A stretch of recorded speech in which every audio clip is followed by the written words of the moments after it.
Welcome into my office. Brian here with you. Let's examine now this 18th century gazetteer, like so. It has been rebound.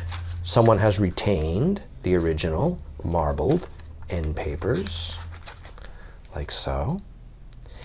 And they've bound it in full leather, and they've retained some of the original gilt spine label, like so. And it's like this. And this is a pocket world atlas.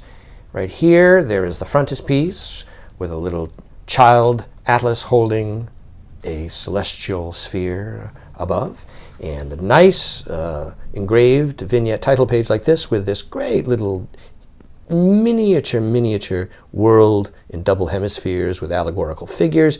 Amsterdam, 1779. And it has a complete suite of maps. And this list here for the binder shows 24 of them, and they are all present. Let us now take a look. The first one is like this, very charming miniature format with these decorative little numbers for each map that correspond to the text. This hand coloring is original. You'll notice on this one, for instance, that the entire northwest coast of North America is left blank, and the same down here with the east coast of Australia, somehow still linked to New Guinea. And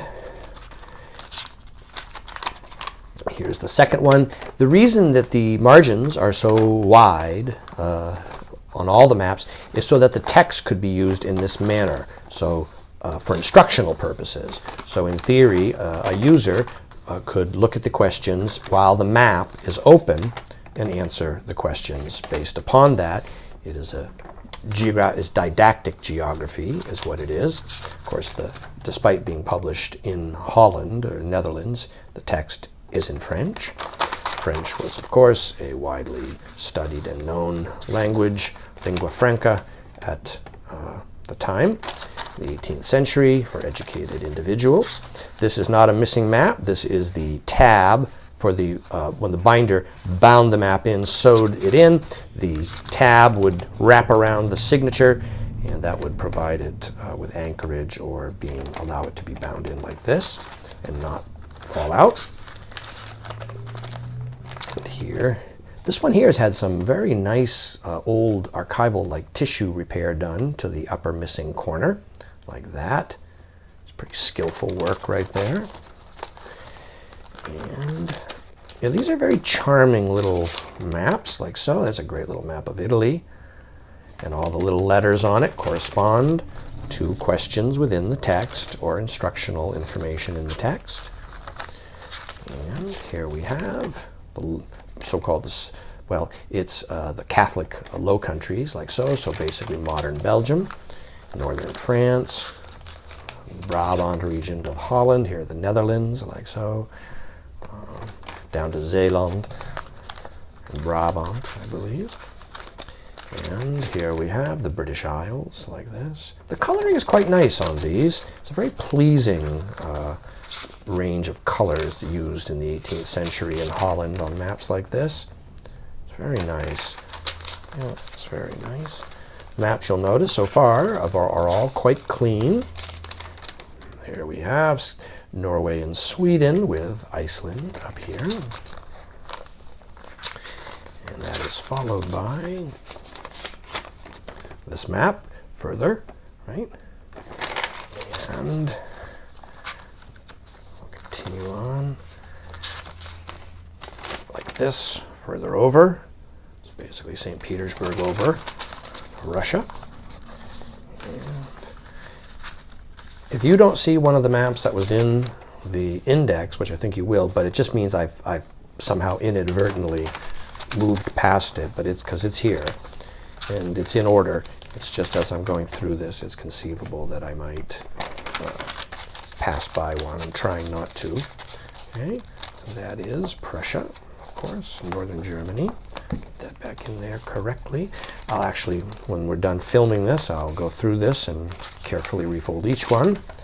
And so there we have sort of the the Hungary-Austria Empire and down to the sort of the Balkans region.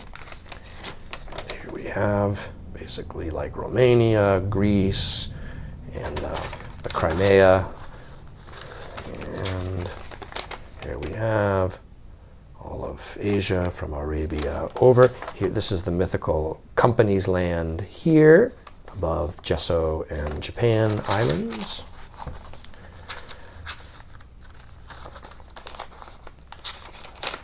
And here's an interesting, attractive looking map of Africa.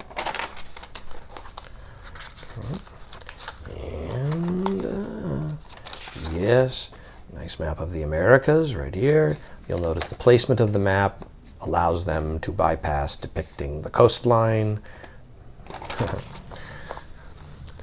And that would be it. There is an extensive index. Oh, wait a minute. Hold on now. I say that's it. Yes. Oh, yes. Right. So after the index, actually, comes this work here on the sphere, the trait of the sphere. And that has this right here, this like celestial diagram with an armillary sphere. And that also, there is, right, this one as well, different diagrams corresponding to celestial patterns of like Ptolemaic and so on for the galaxy and planetary rotations and the sun and this. And so this pocket atlas is now available online from me, Brian DeMambro.